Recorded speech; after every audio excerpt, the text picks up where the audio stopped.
Hey, welcome to the Wisconsin Whistle, everybody. I'm your host, Dan Vachalek, a.k.a. Dyhard on IE Sports Radio, your direct feed for all that is sports. The Bucks made a trade. They finally got in on the action. If anyone didn't see, Chris Middleton, he went to the Wizards. We got Kyle Kuzma back, and a couple other players got moved. There's some big NFL news going on. Myles Garrett requested a trade out of Cleveland, and Cooper Kupp is on the trading block as well. Also, we're going to talk about that Marquette game yesterday. So there's a lot of action going on. Big show today. Stay tuned.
Hey everyone, welcome to the Wisconsin Whistle. I'm your host, Dan Vachalek, aka Dyhard.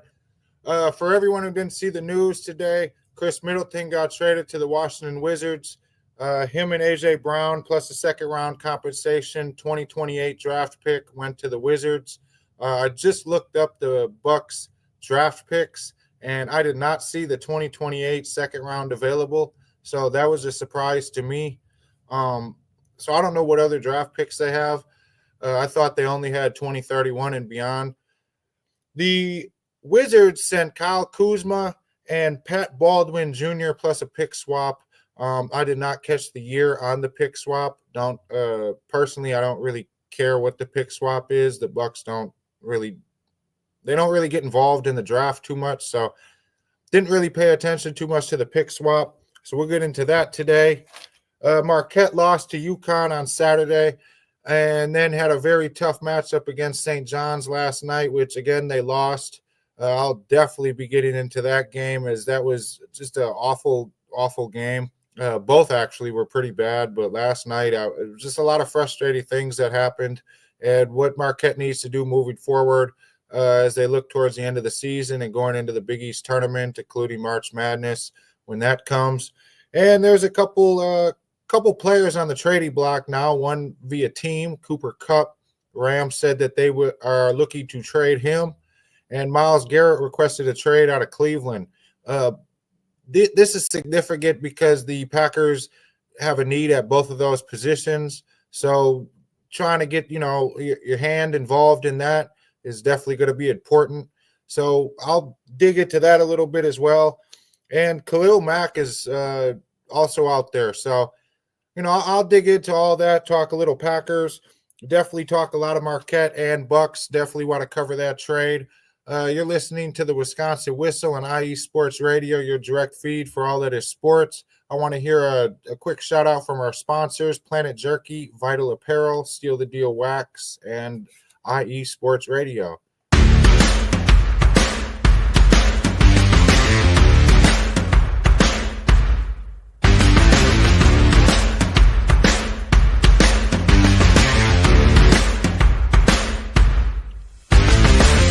IE Sports Radio fans, this show is brought to you by Planet Jerky Premium Brisket Beef Jerky.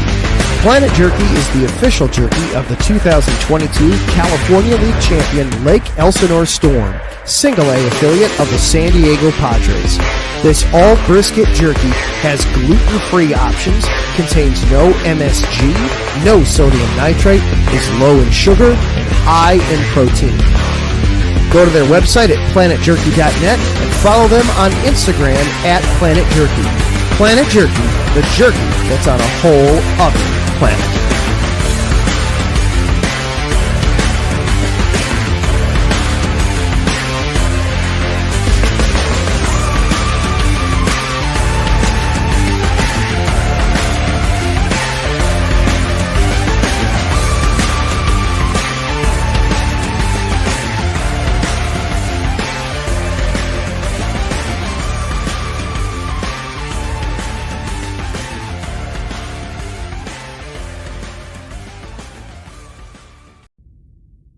Rise and shine. It's 4 a.m. The stars are still out. The sun is beneath the horizon, but it's time to punch in and go to work. The comfort of your warm-ups turns into the grinding out of your reps as the clinking and the clanking of the plates create a symphony of euphoria.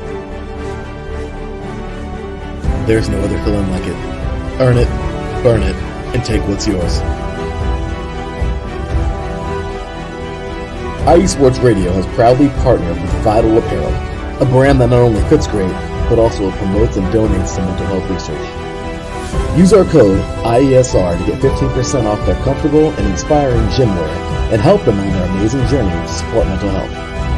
Go hard, take part in your iron therapy, and be strong. Because when your mental health is as strong as you are, there's no telling how far you'll go.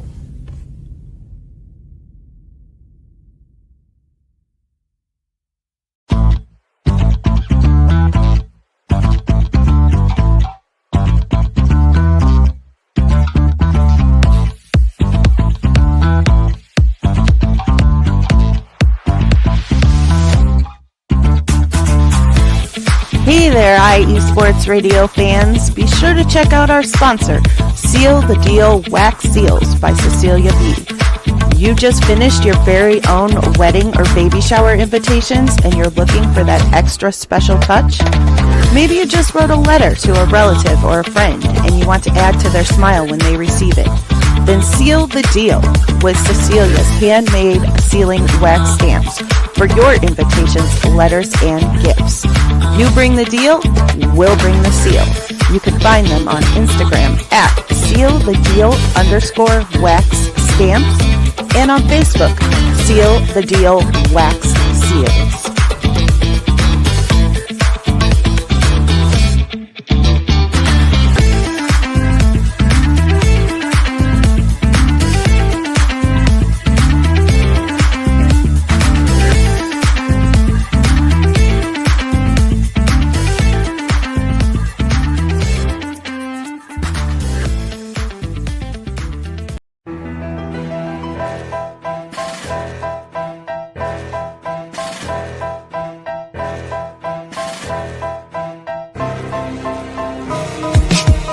For the last 10 years, IE Sports Radio has been bringing you amazing content ranging from interviewing legendary athletes, coaches, and other authorized media personnel to building tailor-made shows dedicated to all major sports cities around the country.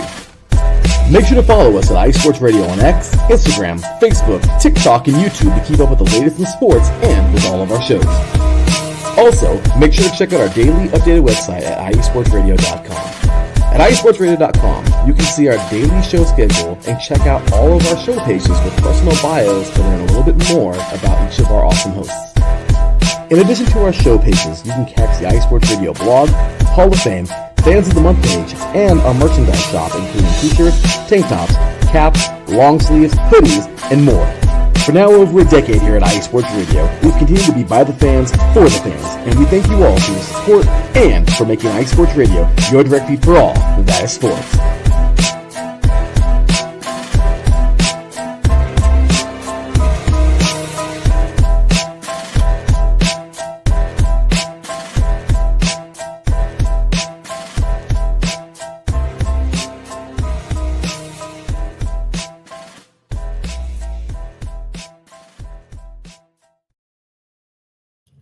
Welcome, everyone, to the Wisconsin Whistle. Again, I'm your host, Dan Vachalek.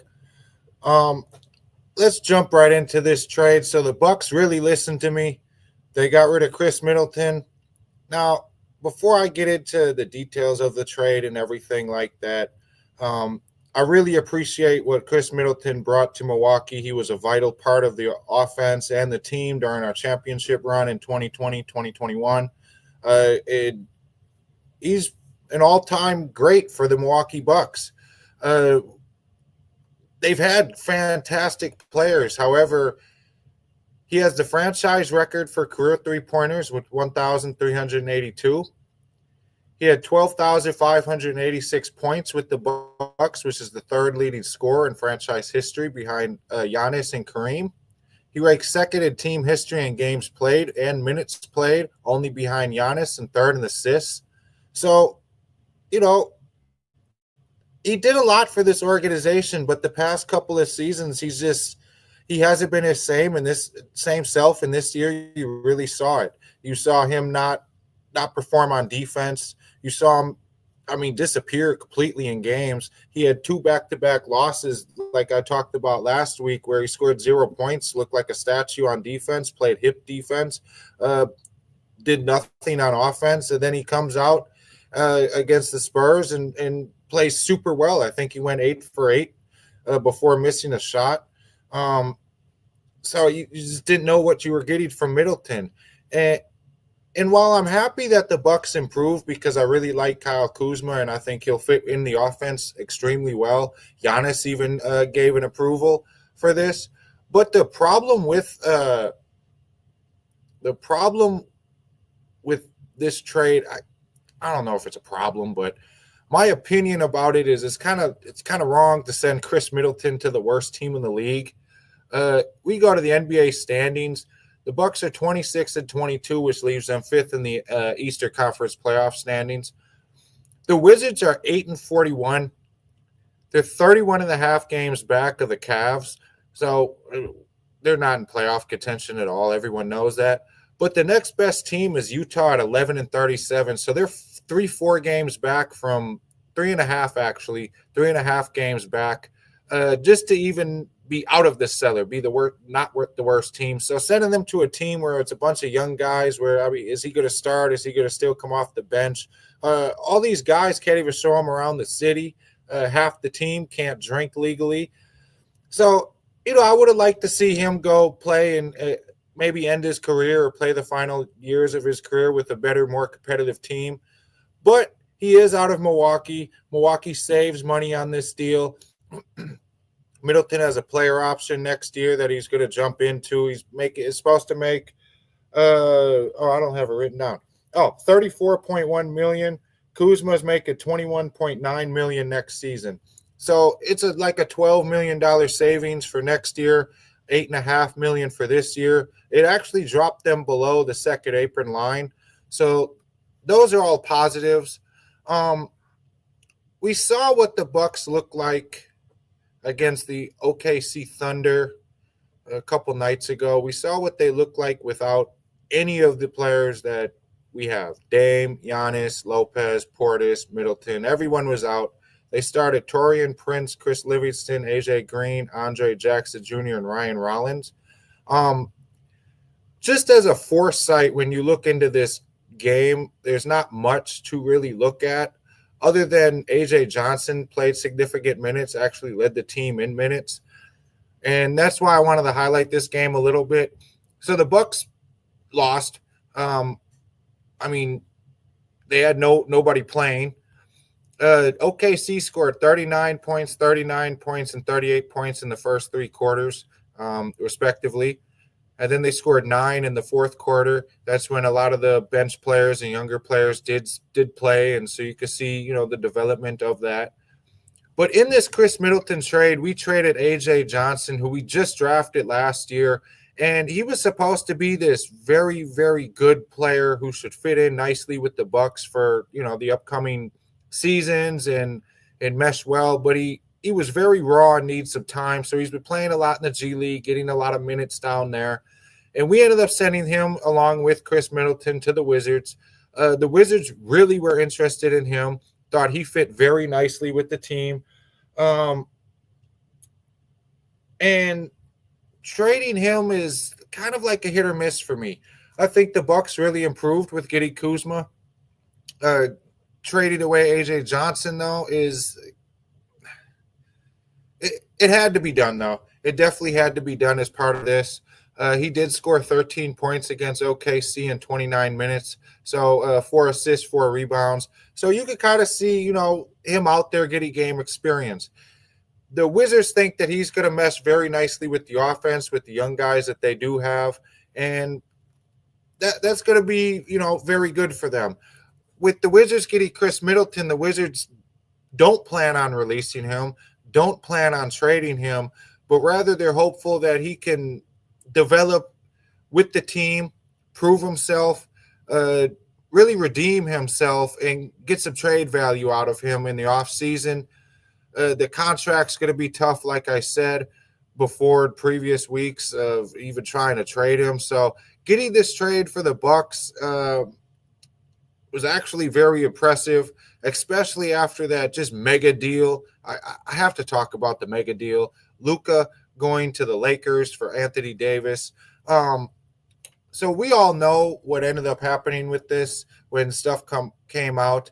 They said basically without saying this that Luka was fat, and then the picture came out of Luka, holding up the Lakers jersey, and he didn't look fat. He didn't look 270.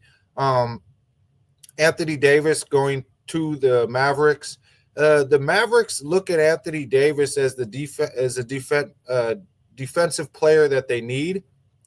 And there was a quote that came out that said, defense wins championships. We need to be more focused on defense. And that's always been a knock on Luka. He doesn't play good defense. It takes time off a little bit. So for this trade to happen, it shocked the entire NBA world. It shocked, not even just NBA, sports world in general. So that happened, I believe, late Saturday night, maybe Saturday night. And that was just an enormous, enormous thing. So any trade after that, like the De'Aaron Fox trade for Levine, that 3-team deal, that just looked like nothing. It got kind of shoved under the rug. This deal as well, while it could make some waves in the NBA, it also got shoved under the rug for the Middleton-Kuzma trade that happened just today, actually. So the Lakers have Luka now, and they think he's the franchise cornerstone who they could build off of. And he took the Mavericks to the finals. So it kind of shocked everyone. Giannis even made some statements that said, like, hey, this could happen to anybody. This is a business. Teams are looking out. And we all know that. It's just like a job. Corporations, a job's going to look out for their best interest over their employees. So, NBA teams are going to do the same thing. NFL teams, MLB, everybody's going to do the same exact thing. So that's why when players make the best decisions for themselves, the team is going to do the same thing regardless. So it doesn't make a difference with that regard. So Giannis said that anything can happen, and it kind of foreshadowed this a little bit. If you look back with hindsight, of course, at the time, nobody would really know. A lot of ground gained on this. Last night, there was a report that this was close to happening, or maybe it was yesterday. The trade ended up happening. Giannis gave a large vote of support for Kuzma, so we do now have Kyle Kuzma. He led Washington in scoring last season. This season, he has not. He took a diminished role. Jordan Poole, and I have to read this name, Bilal Koulibaly. They wanted to develop them a little more as the future. They're young guys. Washington's got a lot of young players. I think like 5 or 6 players minimum are under 21, rookies or second-year players. So they wanted to kind of give more development to their younger members, push Kuzma away a little bit out of that starting role. I think Washington wanted to get rid of Kuzma for a little while now after last season. With the start of this season and knowing how bad the organization is this year. He also dealt with the rib cartilage tear earlier in the season, and he hasn't been happy with how bad the Wizards have been. So I like it. I really like the trade. The Wizards are happy with this. I think they have the ability to really grow. This is a rebuild for them. The Bucks, I think, actually improved. I've seen mixed reactions from a lot of Bucks fans, like, "Well, this is the best you could do for Middleton, and this is how you give thanks to Middleton." And I've seen a lot of people who are very happy with Kuzma coming. He brings postseason experience. I believe he was with the Lakers with the postseason run. The Bucks feel like he could speed up the offense and effectiveness and transition. Now, defense, I've seen Kuzma play some good defense. Now, overall, does he help out with the perimeter defense that's been lacking? I don't know. But offensively, he can help speed up the Bucks. I know I've said in past weeks, especially last week, when the Bucks get in action, moving around, running fast, fast paced, just chuck it up shots fast. I think Kuzma could help, alleviate some of those bad pressure points and bad points where they're out of control. I think Kuzma can help maintain control and keep them in. Baldwin, I'm not sure. I actually do want to look this up. I believe Patrick Baldwin was the guy who played at UWM for a year. And this is the Patrick Baldwin that played at UWM for a year, had a whole bunch of hype, came out from Wisconsin, from the Milwaukee area. He went to UWM under his dad his dad was the head coach, and he was a great player, but he just didn't live up to the exact hype I felt at UWM. He played with the Warriors for a year, then he went to the Wizards. So this isn't his first time getting traded or moved. So I think, he's there. He's some depth. I think he could grow. I think the Bucks need to really develop him, though, with the G League herd, Wisconsin herd. I think they're up in Oshkosh. And just let him develop and keep him around. He's 6'9". He's a small forward. So, he definitely has potential, shooting 50%, not really doing much. Let's see. He averages 4.5 minutes a game. So just give him some time in the G League right now. We don't need him. And that's about it with the trade. I'm really upset to see AJ Johnson go. A couple people I was talking to are big Bucks fans as well. They're not happy to see AJ Johnson go, but it's necessary. It was a necessary move to get Middleton out. Again, like I said, the Bucks saved money. They have ability to make more trades. The only asterisk, I guess, the note for the money that was saved was they still cannot spend $1 extra more or take in $1 extra more than what they're sending out. So if they send out $21 million contract out, which is around what Lopez is making, they cannot take in a $21 million $1 contract in. They have to send out more than what they're bringing in. I don't think the Bucks are done. I think Lopez definitely has a chance to be on the move. He's a statue on defense, pretty much. He just stares at the ball. He's not aggressive going for the rebounds like we saw against San Antonio, like we saw against the Grizzlies. We didn't see him against OKC because obviously he was out, but he's just not the best defensive player for the Bucks. Not the best offensive player. He's old. He doesn't move well. Speaking of defense, though, well, actually, let me finish. Bobby Portis, he might go. It's going to be hard to get him moved, I think. Looking more into this and thinking more about this, I think Bobby Portis is going to stay with the Bucks.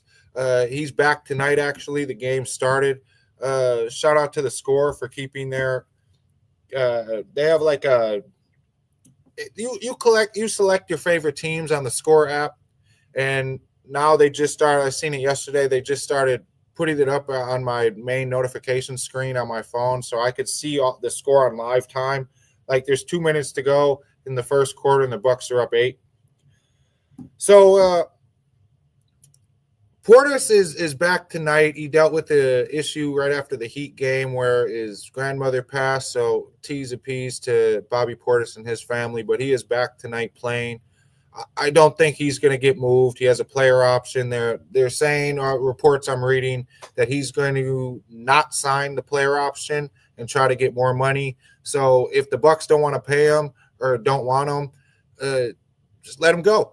You could just let him go after the season, and that's no problem at all. Pat Connaughton, I would hope that he gets moved, maybe as a package or something, but he's older, doesn't jump as well, doesn't move as well. Defense kind of lacks a little bit, and he's going to sign his player option of $9+ million next year. So trading him is going to be tough. Trading Lopez is going to be tough. Trading Bobby Portis is going to be tough. Just making any really significant moves after this trade is going to be tough. The Bucks said they would have preferred a package deal with Middleton. I don't think that they were having any success with this. I don't think Miami wanted Middleton or anyone else they could have packaged. Kevin Durant has been now rumored to be shopped around. He does not want to go to Golden State. Maybe, I don't know who we could have packaged with that besides destroying the entire team and bench to get him here. But having him with Giannis and Dame would have been, absolutely amazing. That I would have went to Potawatomi. We can't bet sports betting online in Wisconsin unless you use some certain sites like Fliff or Bovada, which isn't registered. But there's really not. There's more player prop bets that you could do in Wisconsin. So Potawatomi is the local casino here, and they have a sports book that you could go down and bet at. So I actually would have bet that the Bucks win the NBA championship if they got Kevin Durant. And I probably would have bet at least $50 to $100 on that. The return probably would have been nice, but that's how confident I would have been that they would win the NBA championship or at least show up to it. Now that's a pipe dream. That's absolute pipe dream. That's not going to happen.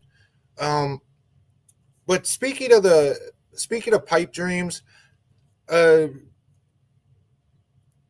Bucks have a pipe dream of being competitive for the NBA championship this season, and seeing games like against the Spurs or against the Grizzlies, that really turns into a heavy pipe dream.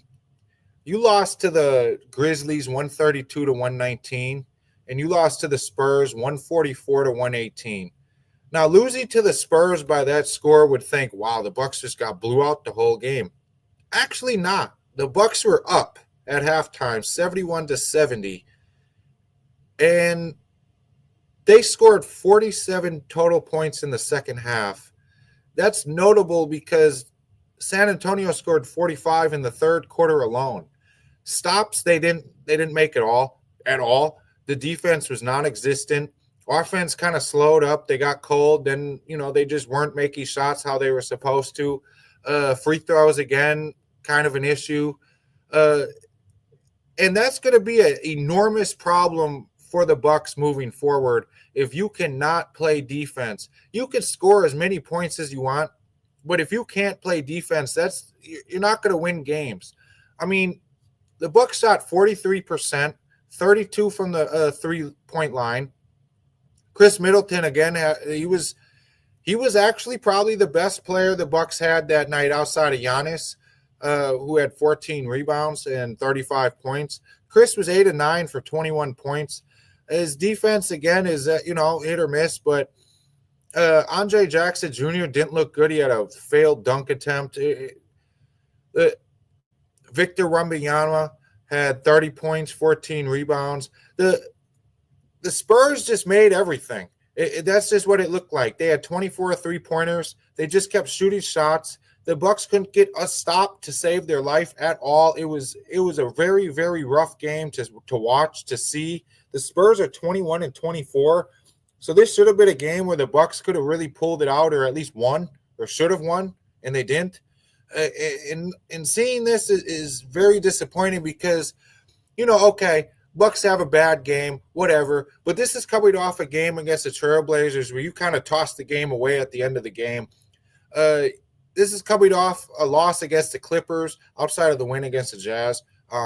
As I said, the Jazz are terrible, so who cares? They won. They should have won. and the game was a lot closer because of the failed defense than what it should have been. But this is a game against the Clippers where you let Norman Powell go off, you let James Harden score 40, then you lose to the Trailblazers. Like I said last week, they had problems with defense. Dame wasn't shooting threes, free throws, rebounding. It's just common issues, common storylines, common issues, common things that should not be happening here. Against the Grizzlies, you look at this overall, okay, they lost 132-119. Man, Ja Morant must have went out. He didn't play. He did not play. And they let Scottie Pippen Jr. have 10 assists, 9 points. He came off the bench. It seemed like he was just doing what he wanted to do. He had 4 steals, which was more than – it was what AJ Green and Giannis had combined.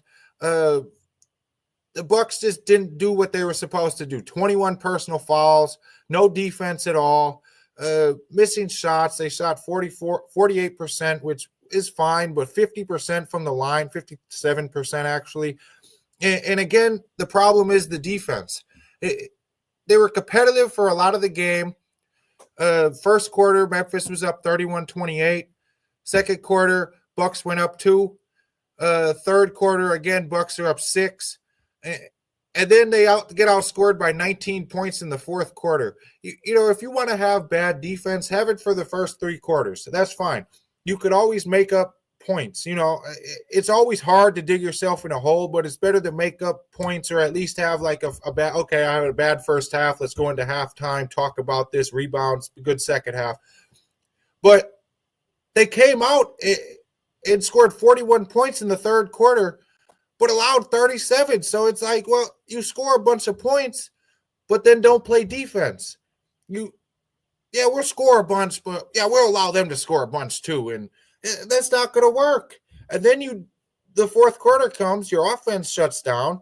The defense is non-existent completely. You're just not going to win like that. And you got games coming up like tonight is against Charlotte. This should be a win for the Bucks. They're up 12, started the second quarter here. So they're scoring points. The offense isn't the problem. It's the defense. And that was supposed to be the highlight of the Bucks for, a couple years now is Brook Lopez has been a defensive player of the year with the Bucks. Giannis has been in the running for multiple seasons. And I don't know what happened to it. Lopez he's a shell of himself. Middleton didn't play any defense. Giannis is the only one that's really still trying on defense. You have some older players. Portis is still there. He's all right, but the defense is just not going. The rebounding is not there. Offense looks way off. It's just not good here. It's not good at all.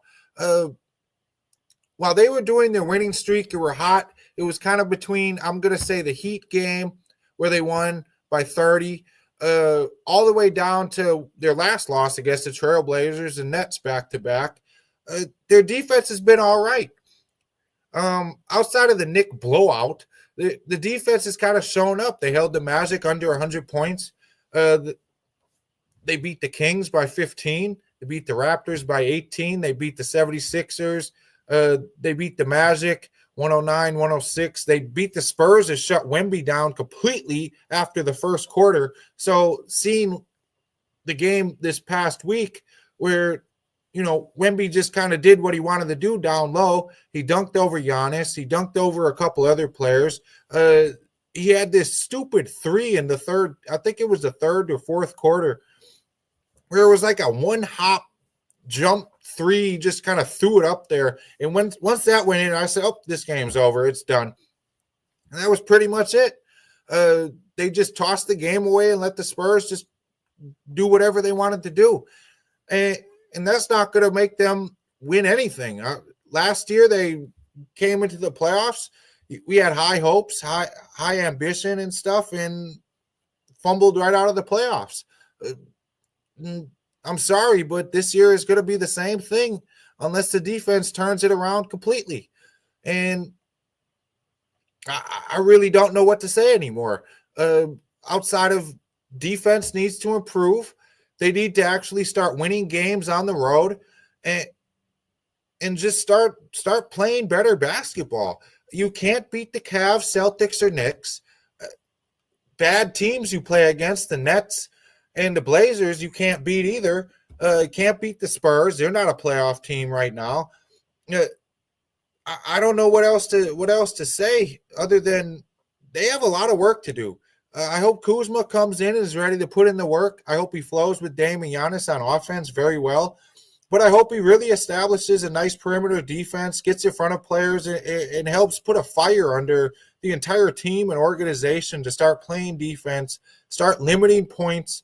I mean, you can't expect to come in and play against. So you're the 5th seed. You're going to play against the Pacers. They're a fast-moving team. They score a lot. What are you going to do when you play them in the playoffs? Let's say they get up to the 4. They're not getting up to the 3 seed. So if they fall to the 6, they're playing the Knicks or Celtics, depending on who's the 3 seed. Does anyone feel comfortable that they're going to beat them? I don't. I mean, look at the last game they played against the Knicks. That was, 140 to 115? Not even. 140 to 106.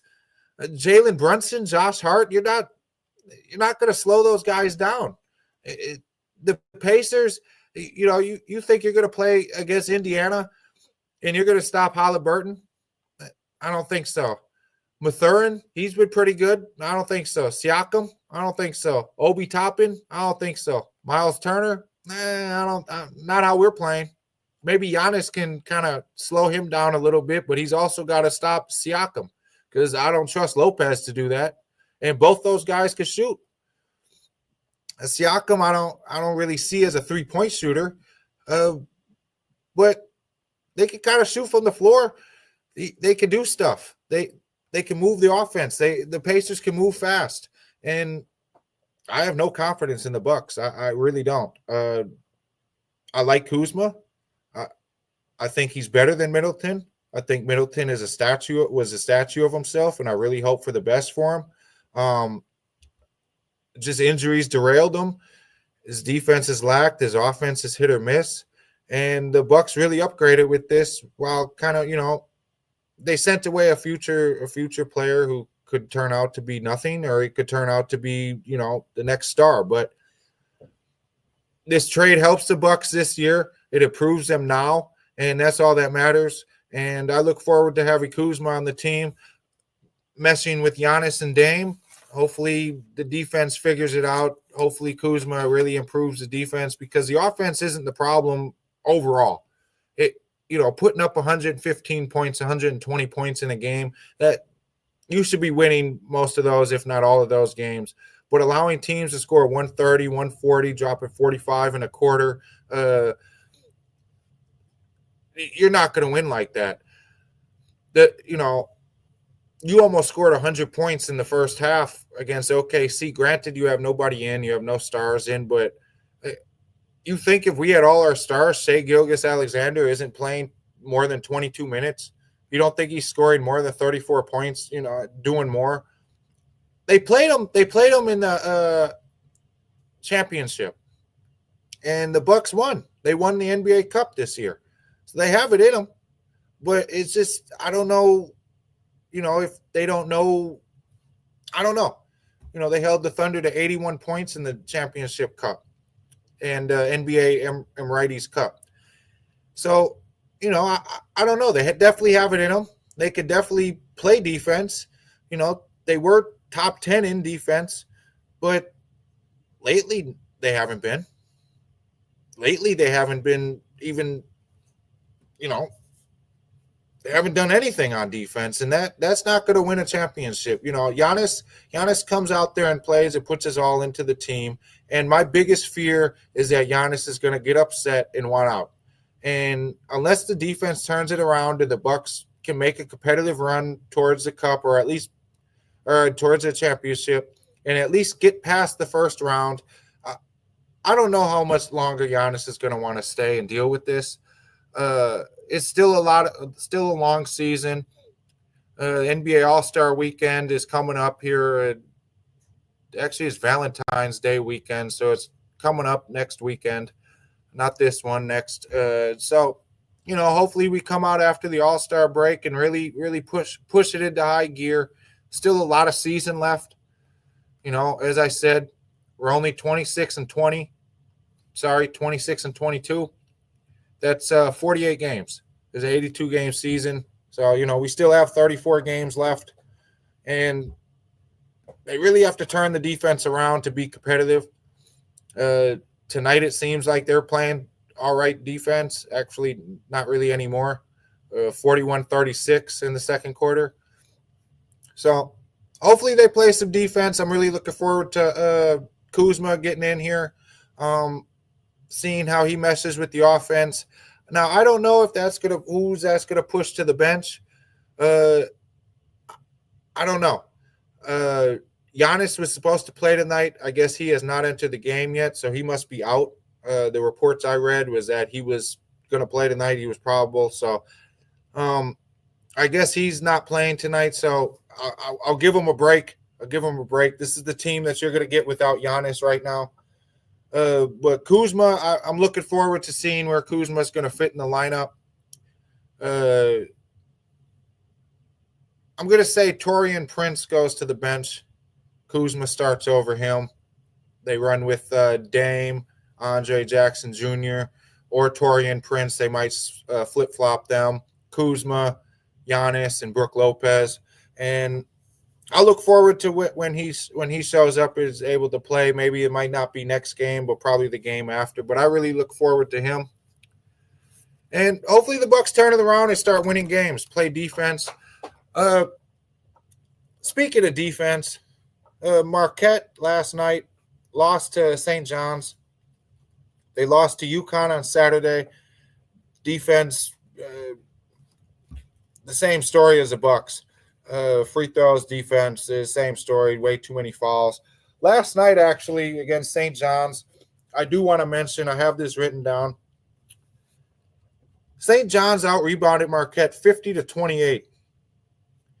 Total fouls in the game were 24 from Marquette, which I was shocked it was that low. There was actually pretty much the whole second half where FS1 never put the foul amount underneath Marquette's name on the score sheet, and there was no reason to. I don't think they could keep up and keep count with that because it was absolutely ridiculous. It was every single time St. John's drove down the court, it seemed like a foul. Free throws, nobody made them. There was a point in the game where there was 22 or 23 made free throws and 19 or 18 misses from both teams combined. And so it was a poor, sloppy game all around. And Marquette just wasn't able to pull it out. Against UConn, they looked awful as well. No defense in the first half. 42-29 at half against UConn, and then they lost by 8. I want to get into some of this Marquette stuff. Their last 2 games, I have a lot of stats I would like to share to everyone and just give my thoughts on it. But we do want to hear from our sponsors, so check out these shows here. And you're listening to IE Sports Radio, your direct feed for all that is sports.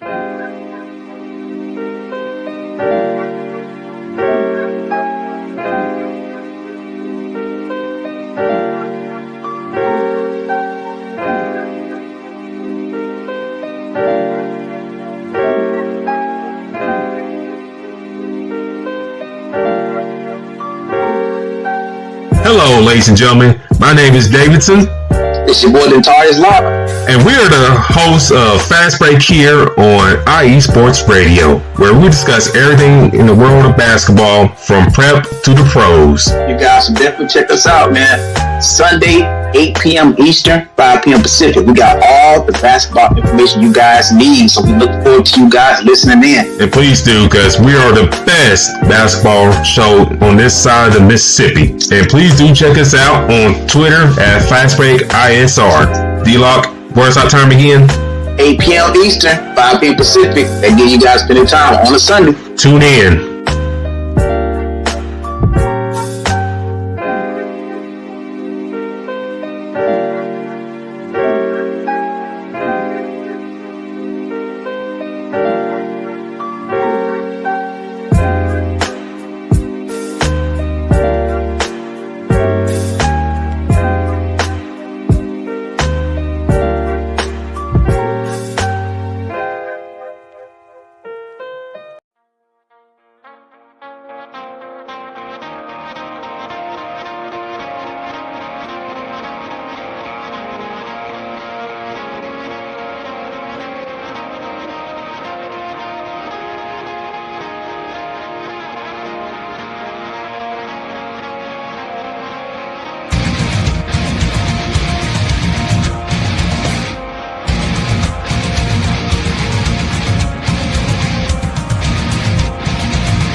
Hey sports fans, do you like wine? Well, we've got the show for you. This is Let's Wine About Sports, a show where we talk about wine and sports simultaneously. From the classic Cabernet Sauvignon all the way down to the grapes that you've never even heard of before. Oh yeah, we cover it all. And we'll talk about a little bit of sports as well.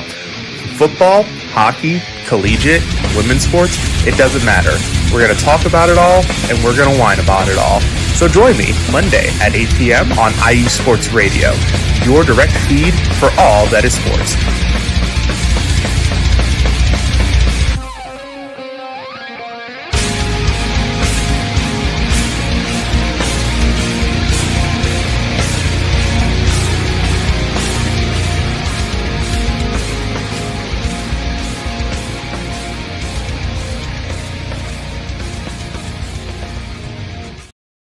All right, everyone, welcome back. I definitely had to give a shout out to the Let's Whine About Sports, DMV, Washington guy out there. I was just talking about the Wizards, so definitely check out that show with Mike Pratt.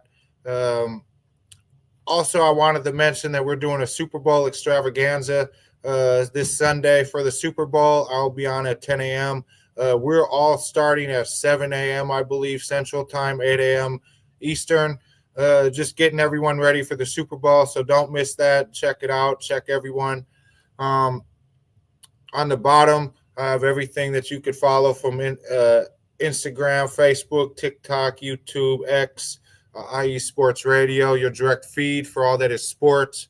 You can also follow me right here at the bottom at Wisconsin Whistle, IESR on Twitter, or at Dyhard on Twitter, DY, not DIE. So after that, let's talk about Marquette a little more. Against UConn, that first half, like I said, was just – there was no defense, disappeared. 8 of 25 from the floor, 10 of 20 from free throw. Missed their first 7 3-point attempts.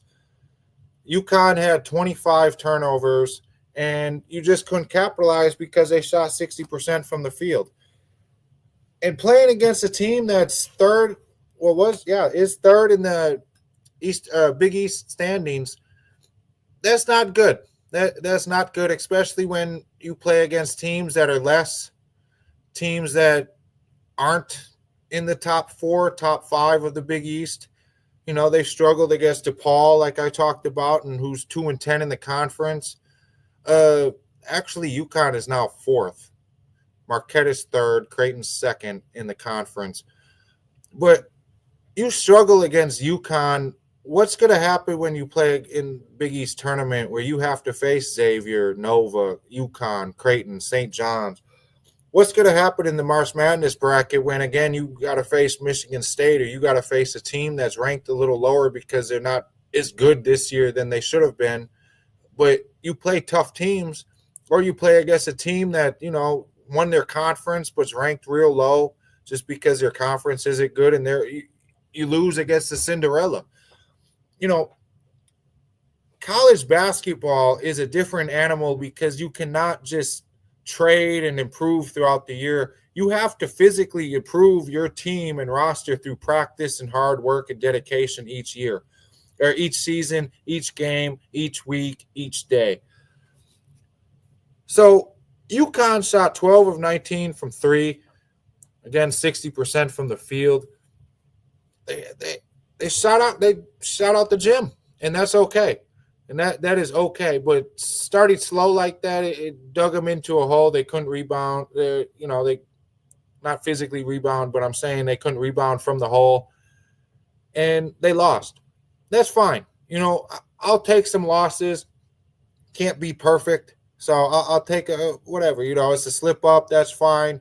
But against St. John's, they lost. The game was back and forth. St. John's is very good. They are a very good team, 20-3 overall, 11-1 in the conference. And there's some stats that actually really stand out. 21 offensive rebounds for St. John's, 5 for Marquette. 21 offensive rebounds for St. John's and 5 for Marquette.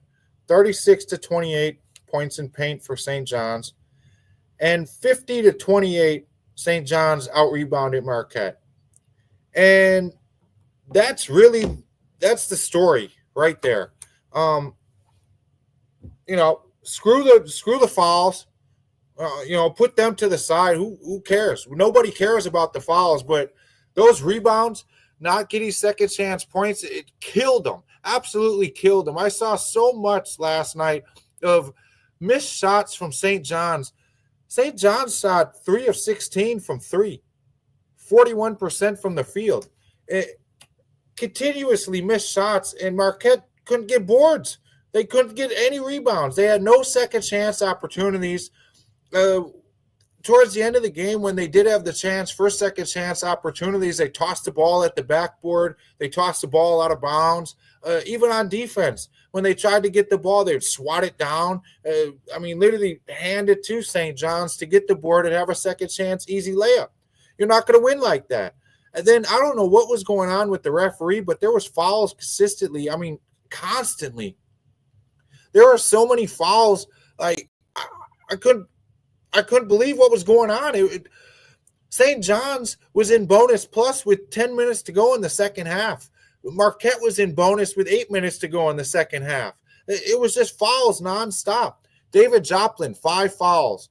Cam Jones, 4. Stevie Mitchell, 4. Royce Parham, 3. Ben Gold, 4. Ben Gold had an awful game. Did nothing. 2 points, no rebounds, 2 assists. Did have 2 blocks, but he had 4 fouls. He sat on the bench for some of it, but had 26 minutes. He was 0 of 1 from free throws. Joplin was 0 for 3 when he had that 3-point attempt where he missed all 3 free throws on their first free throws attempts of the game. Chase Ross was actually redeemable at the line, 7 of 8, but he shot 4 of 13 from the field and 1 of 6 from 3. Cam Jones, supposed to be the star, 15 points. He did have like 9 straight points at one point, but he was 6 of 15 from the field, 1 of 5 from 3.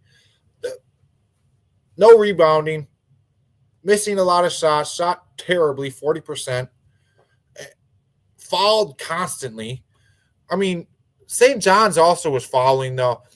Zuby Ijayo, 4 personal fouls. Aaron Scott, 4. Kaderi Richmond, 4. Kaderi Richmond was just, he was dominating.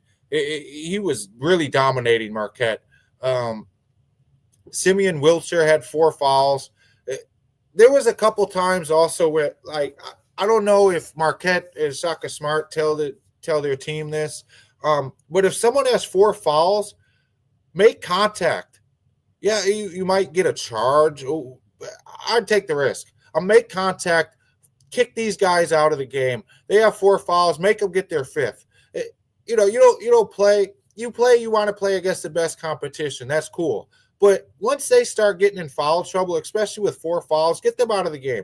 Get them to 5. Force them to put in some bench players. Force them, especially a guy like Richmond. There was a couple times where Marquette ran down. They were in the paint, and they kind of just faded away or shied away from contact. The refs were calling a lot of fouls. Make them kick those guys out. Joplin got kicked out of the game. 5 fouls. Obviously, you're going to lose. You're going to get out of the game.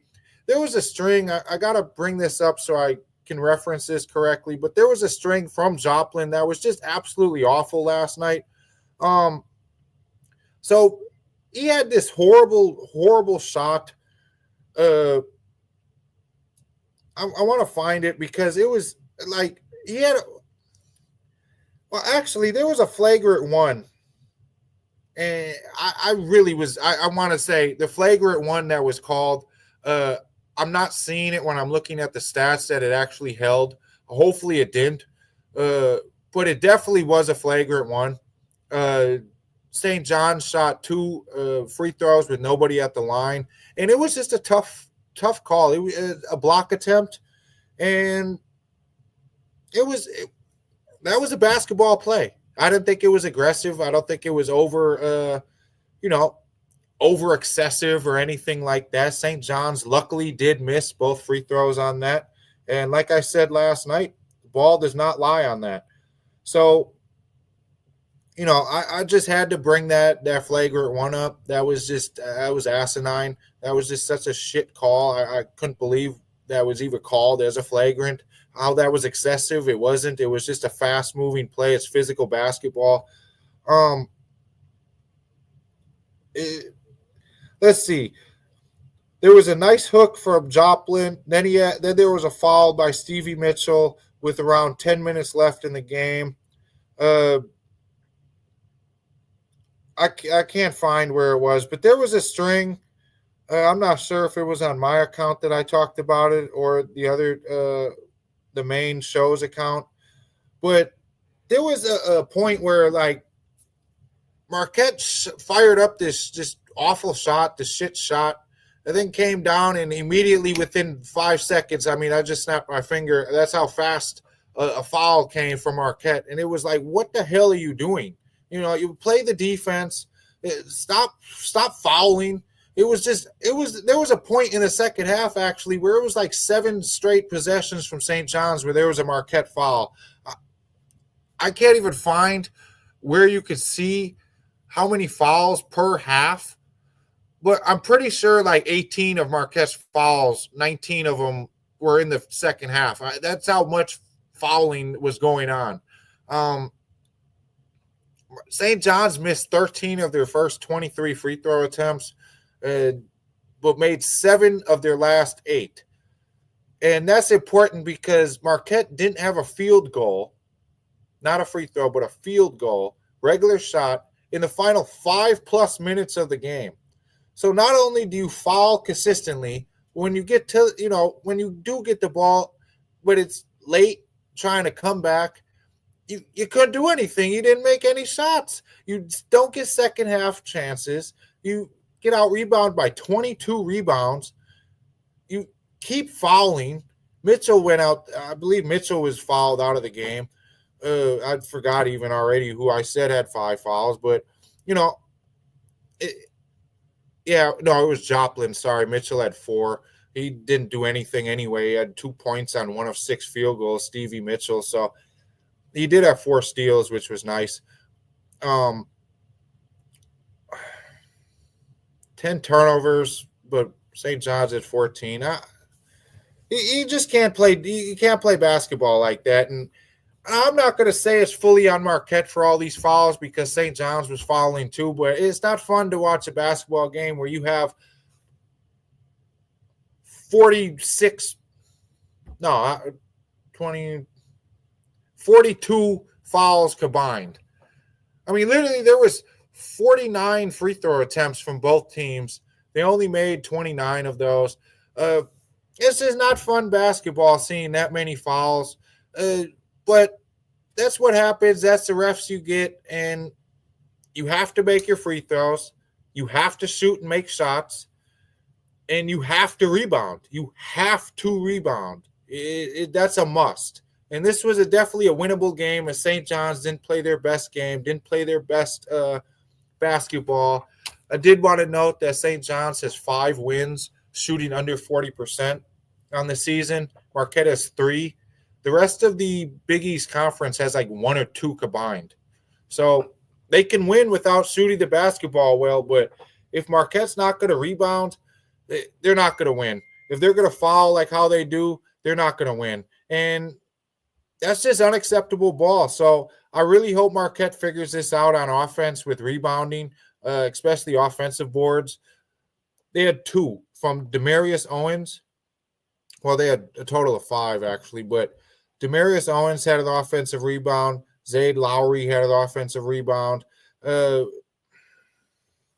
just not going to win games like that, and that's just unacceptable. And it's they need to turn it around. You're not gonna play against just run of the mill teams here. You're in the Big East, one of the best conferences in college basketball historically, and you have some tough games again. This week, Saturday, they play Creighton at 1 p.m. on Fox.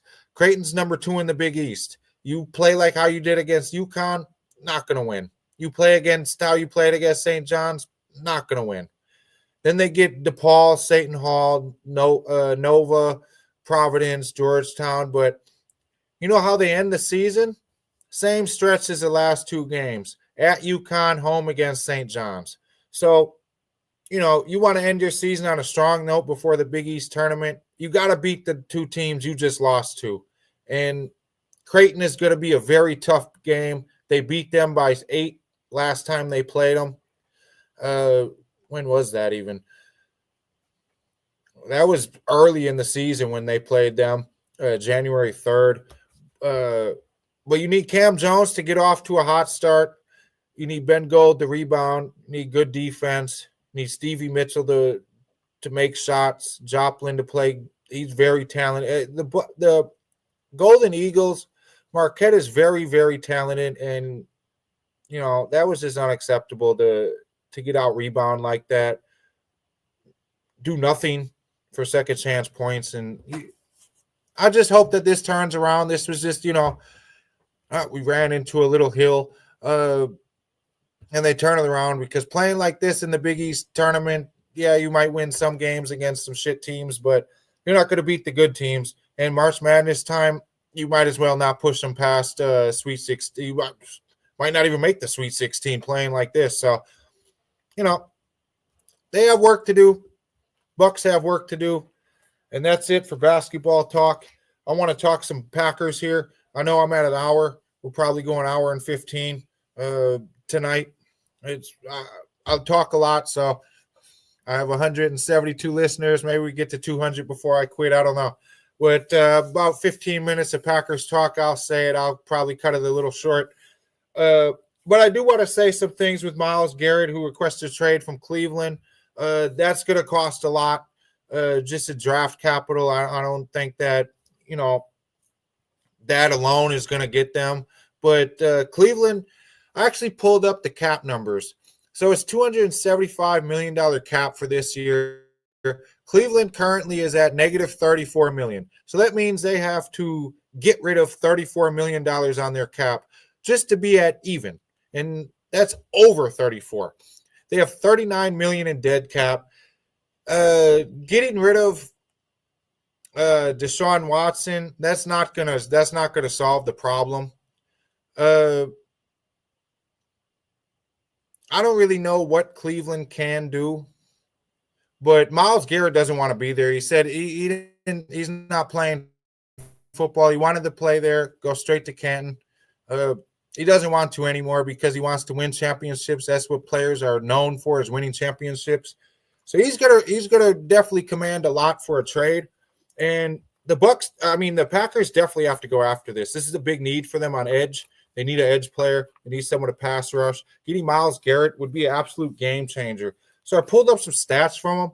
4-time All-Pro, 6-time Pro Bowl, defensive player of the year last year, 102.5 sacks and 20 forced fumbles in his career, 7 consecutive 10-sack seasons, 14 sacks last year. He is an absolute game wrecker on defense. That would be just the amount of change and dominance that would add to the line with Kenny Clark and Rashawn Gary and Van Ness and Edgerrin Cooper at linebackers. That would be just a game. I wouldn't even add a corner.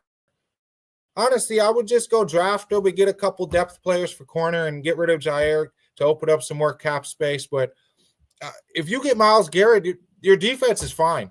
You have more than enough power on the defensive line to get in there, to force the quarterback to make stupid throws, force the quarterback to make fast decisions, cut down the coverage time. Like I've always said, and I'll continue to say and live by this, defense wins by the defensive line and pressure on the quarterback.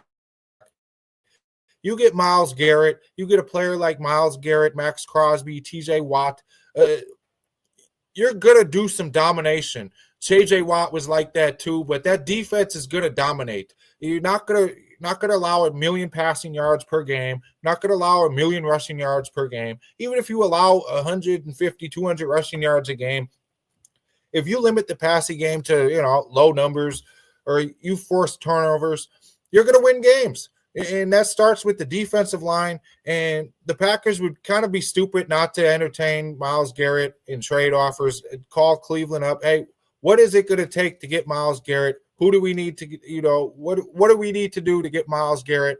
And that's just what it is.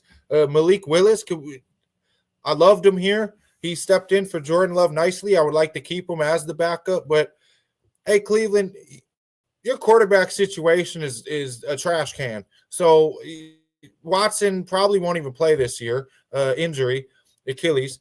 But, you need a quarterback. You need something. Bring in, here's Malik Willis. Here's a first round. Here's next year's first round. And here's a couple thirds and a second. I don't really care, but that's what I'd give up for him.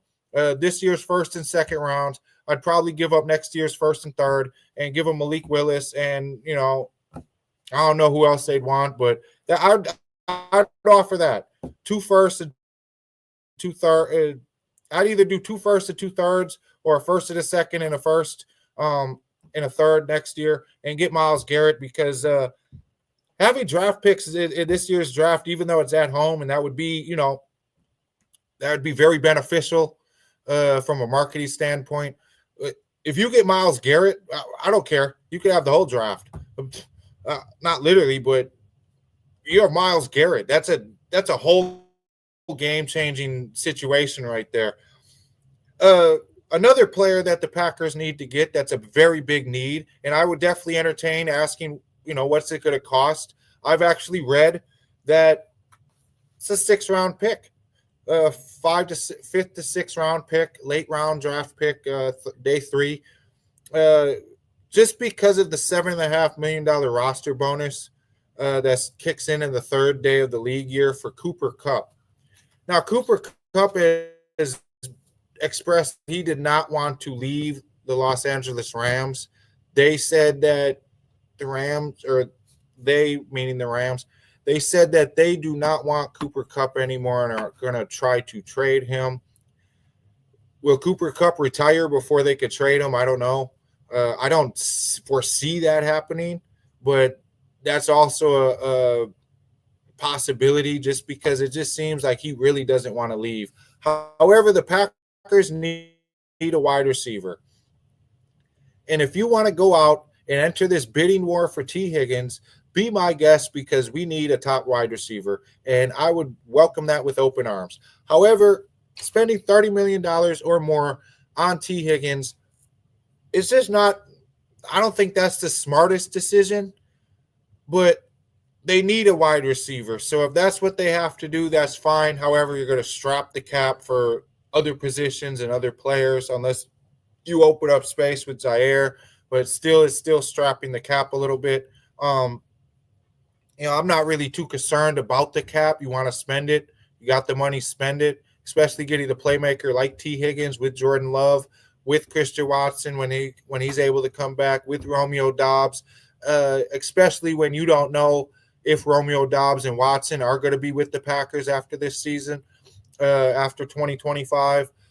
When you have Wicks, he could definitely establish a wide receiver room to be at the level that Jordan Love needs them to be at the level the Packers need them to be, to have a true number one wideout that could take away the top corner, top defender on opposing defenses and takes off the focus mainly of the other wide receivers in the Packers room. Cooper Kupp, everyone knows about Cooper Kupp. I mean, this man started the season this year with the Rams with like 14 receptions in the first game. He had another game with 11. 104 games, 634 receptions, 57 touchdowns, over 7,700 yards in his career. Last year, he did have some games where he had like no receptions. It didn't seem like he even played, even though he did play and was running routes. So he was just catching cardio. But in 12 games last season, he has 67 receptions, 710 yards, and 6 touchdowns. Cooper Kupp is that guy that, okay, let's say we'll give you a 5th-round pick, but you have to take some of his salary. The Rams are going to do that. You say, hey, 6th or 7th-round pick, and we'll take his salary on. That's perfectly fine for the Packers. You have a true number one wide receiver, a veteran at that, who can really train the wide receiver room to be top notch. This guy knows how to be a top target, drawing in countless receptions, game game, reception. He can take a drive and get 5-6 receptions out of a 10-play drive and come out the next drive and do a sweep, get another reception, get yards after catch. Cooper Kupp is for a 5th, 6th, or 7th round pick. I mean, you could even get him for a 6. That, to me, that's almost a steal. I don't know if he's going to have, a couple years. Maybe he's got a couple years left, but that's a steal to me. Just for what he could bring to the organization, to the wide receiver room, to maybe teaching Jordan Love a little bit about the wide receivers running routes, from a veteran, true veteran. Packers are a very young team. Josh Jacobs actually said today, this is a quote that I read on Twitter. He said, "We need a wide receiver, a real wide receiver. Love the guys we have, but we need a proven number one. Cooper Kupp, you're available. That's that guy. DK Metcalf, is he going to be truly available? I don't know. He's not the happiest in Seattle.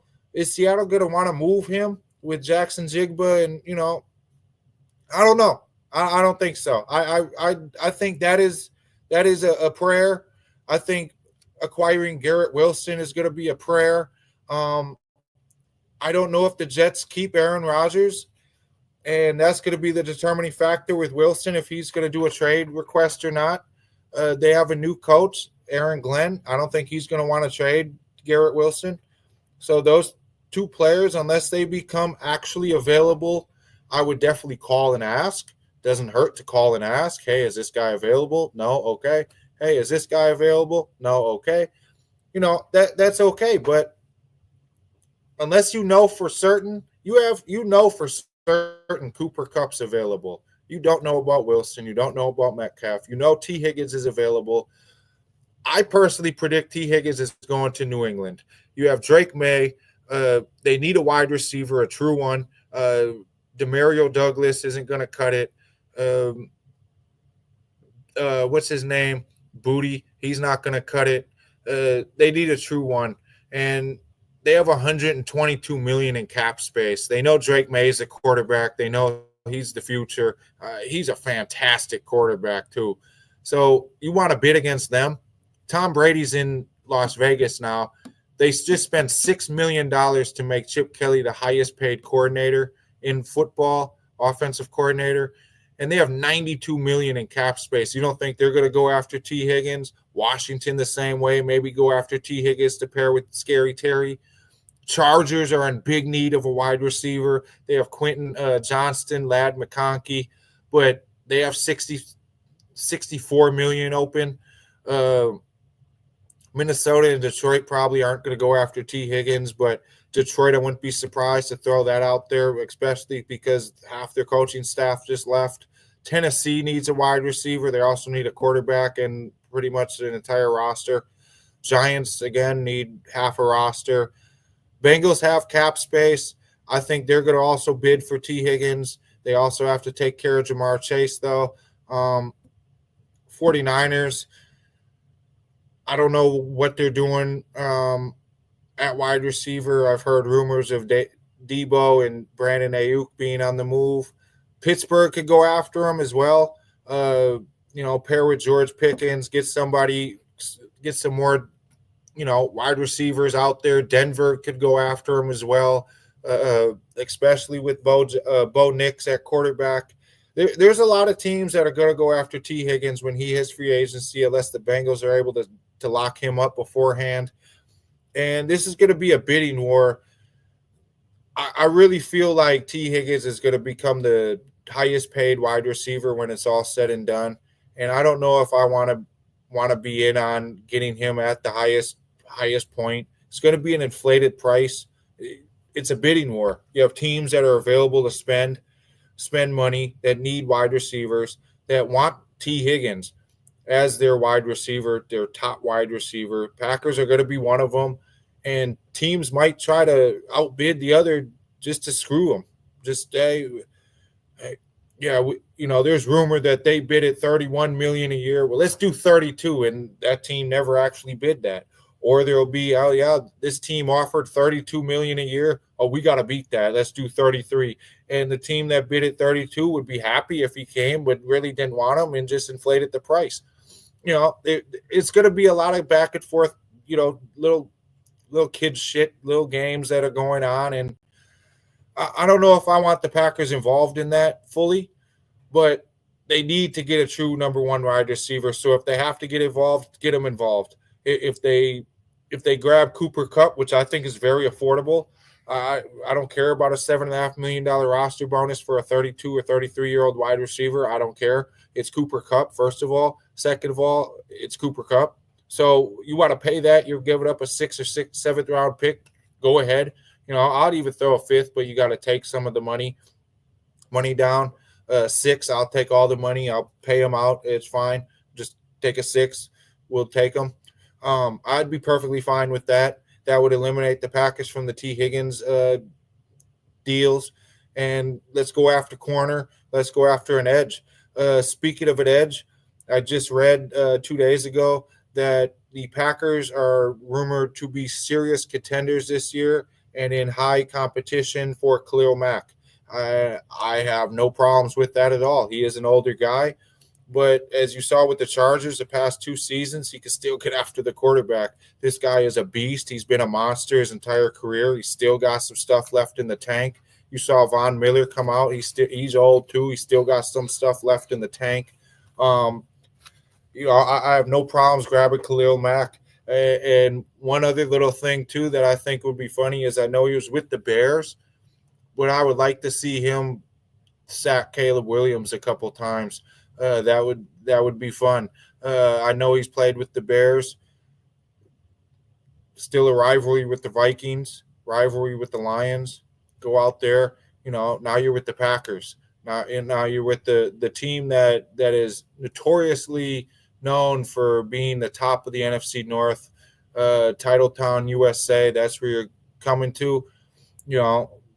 Come make a difference. Come finish your career off nicely. I remember Packers had Julius Peppers, and that was fun. That was fun because he still had some stuff left in the tank, and he really emptied out his tank in Green Bay.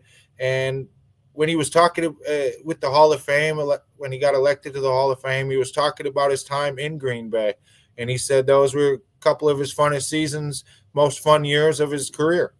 So why not come to Green Bay, end your career, Khalil Mack, have a lot of fun in Titletown, and